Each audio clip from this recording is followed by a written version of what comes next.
ese pedido. Bueno, hay muchas promesas de campaña que no se cumplen. Estamos con un invitado, está Jorge Alperín con nosotros. ¿Cómo te va, Jorge? Claro. Un placer siempre hablar con vos. Un gustazo. Decíamos promesas de campaña, promesas que se hacen también y que nunca se cumplen. Proyectos de país que nunca se cumplen también. verdad. Como un proyecto que enunció el propio presidente de la Nación. ¿Te parece que lo escuchemos y hablamos sobre eso? ¿Cómo no? Vamos a ver.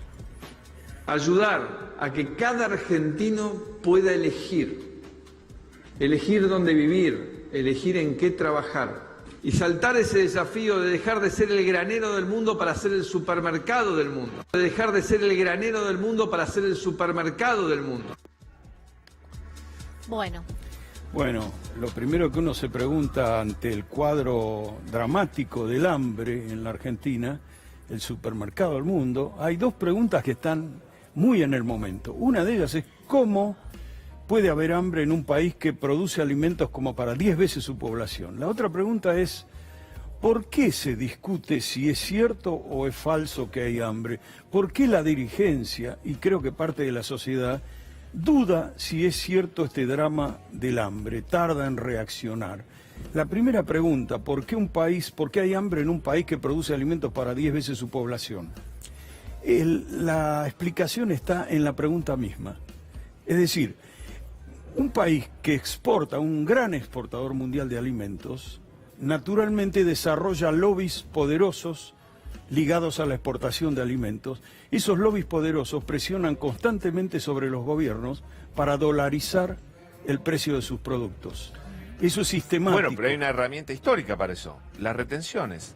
Que Seguro. Su origen no era recaudatorio, sino era que para el tipo que, por ejemplo, hace maíz acá, sea lo mismo venderlo aquí que venderlo afuera. La diferencia es la retención. Pero este gobierno quitó la retención a los productos que comemos y le dejó la retención a los productos que no comemos, como la harina de soja, por ejemplo. El tema es ese, el tema es que este gobierno es aliado de esos lobbies exportadores. Este gobierno dolarizó no solo los commodities, dolarizó los precios internos de los servicios, dolarizó los combustibles. Es un gobierno que forma parte de ese bloque de poder que integran esos lobbies poderosos. Entonces, y esto pasa en la India también, ¿eh? La India, gran exportador de alimentos, tiene problemas de hambre, y la explicación que encontró Amartya Sen, ese genial economista, premio Nobel de Economía... Es que es un problema exportar tanto alimento. El problema ¿no? es que son los lobbies, justamente Sí. donde vos producís mucho, desarrollás lobbies poderosos, y esos lobbies tienen mucho poder sobre los gobiernos para presionar, para dolarizar sus precios. y Eso se es- hambrea al pueblo. Claro, esa es una... Bueno, es que nosotros producimos alimentos para 400 millones de personas, pero para que esa gente lo compre.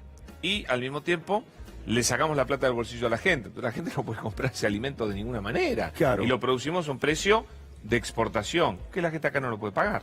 Bueno, recordá que el gobierno hizo muchas promesas en 2015, prometía pobreza cero, pero también prometía que iba a actuar para bajar el costo salarial. Mucha gente se quedó con la promesa de que para pobreza reducir cero. la pobreza, y se olvidó de la otra promesa. ¿Que la cumplió? Que la cumplió. Aquella la cumplió. Es decir, es como si te dicen, Qué yo horror. te voy a llevar a Bariloche, pero no me conviene. Y vos te quedás solo con te voy a llevar a Bariloche, pero resulta que después actúa el no me conviene. Bueno, se quedaron con esa promesa del gobierno. El gobierno tiene una especialidad que son los dobles mensajes. Se creía que la madre judía era la única que emitía dobles mensajes, ¿no? Una cosa y la contraria. Bueno, este gobierno todo el tiempo te está diciendo una cosa y la contraria. Por ejemplo, Macri autorizó que se votara la ley de emergencia alimentaria. Mientras tanto, Pichetto y Bullrich dicen que no hay hambre. Es decir, para convencer al 30% del núcleo duro que sigue al gobierno y que no cree en Pero nada hay de una eso. de las dos, en ese caso, Jorge, que es verdad. Claro. Hay una de las La dos que que es es verdad. tiene que ver Claro. con el poder, ¿no? Pero lo que realmente cree el gobierno también es en definitiva, después cómo actúa, porque bueno, puedes hacer las cosas sin convicción. Por eso, esta emergencia vamos a ver cómo la aplica este gobierno, que en el fondo no cree que haya hambre. Claro, que bueno, no ve el hambre. Ese es un tema. El otro es, a ver, ¿cómo el concepto de vulnerables? Le llamamos vulnerables justamente a los sectores que Sí. claman por el hambre, porque son los sectores que están más expuestos a cualquier catástrofe, ¿no? Sea una disparada inflacionaria, sea una inundación. sea una sequía, cualquier cosa que trastorne el entorno, los primeros que la ligan son estos sectores y la ligan más fuerte que el resto. Los que no son vulnerables, es decir, clase media y clase alta, tienen un colchón, es decir, viven con mucha angustia la inflación, la disparada del dólar, la crisis económica, pero comen 4 veces al día, se visten, mandan sus chicos al colegio, cargan el tanque de nafta, entonces tienen una especie de colchón por el cual esa no vulnerabilidad les hace pensar que el individuo se las puede arreglar. El individuo se la puede... En el mundo de ellos, de la clase media y alta, probablemente el individuo tiene muchas chances de progresar cuanto se lo proponga o en buena proporción. En ese mundo eso es así. Cuando ellos intentan comprender a los vulnerables, no entienden por qué no se las arreglan para salir. Por ejemplo, dicen, ¿y por qué no van a trabajar? Claro. Claro, ellos por ahí sí tienen varias ofertas de trabajo, pero la gente y además, pobre que no accedió lamentablemente a una buena educación, que no accedió a no tiene plata para vestirse, para higienizarse y demás, no puede acceder a ciertos trabajos. Claro, y además eso no tienen en cuenta que los trabajos a los que acceden los sectores más vulnerables y más pobres son trabajos muy mal pagos que no les permiten subsistir, y que los obligan a depender de asistencia estatal.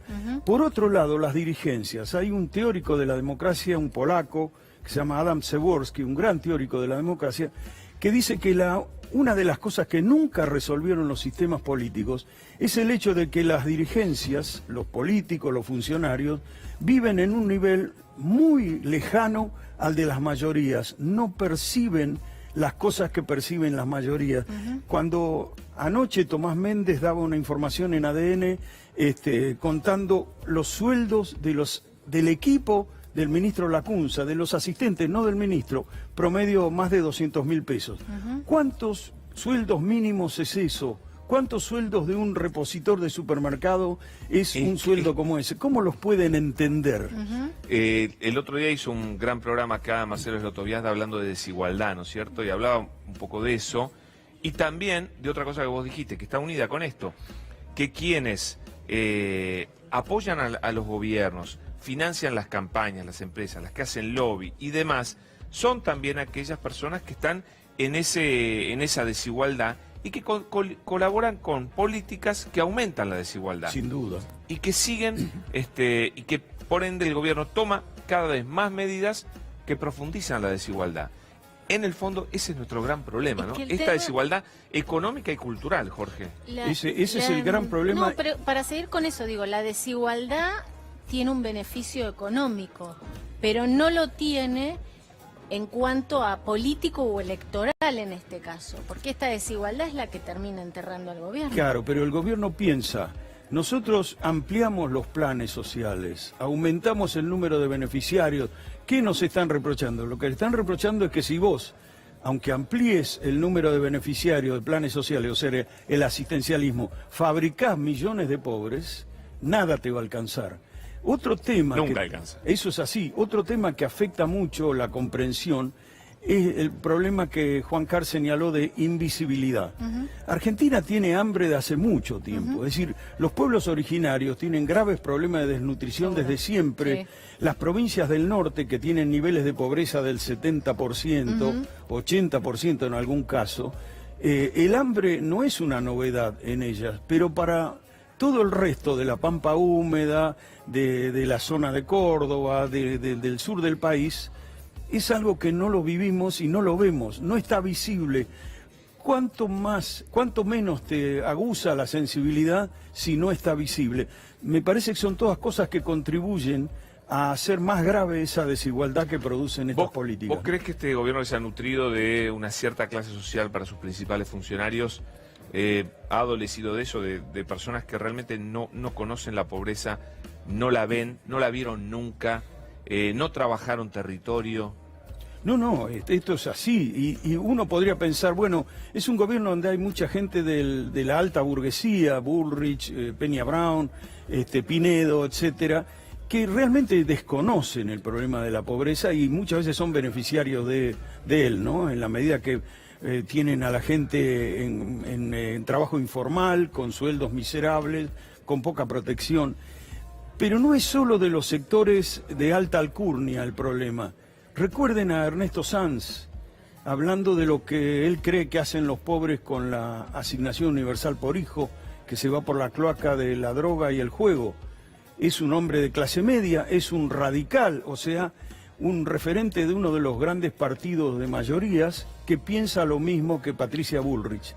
Entonces, no hay sensibilidad. Primero que es un gobierno que vino a disciplinar a los sectores populares y a los trabajadores. Cuando habló de bajar los salarios, vos no podés bajar los salarios y lograr que los trabajadores se la aguanten. Y además con una idea en la cabeza, todos los sindicalistas son mafiosos y delincuentes. Todo, entonces todos. Como hay un prejuicio contra los sindicalistas, en parte alimentado porque hay dirigencias sindicales corruptas, pero eso no quiere decir que todos los sindicalistas, pero contribuyen, aprovechan el prejuicio general para instalar, para encontrar que es razonable perseguir a esos opositores y perseguir a los que protestan y a los que se oponen a sus políticas. Entonces, me parece que hay un gobierno que vino con un proyecto que era justamente restaurar esas divisiones sociales más profundas.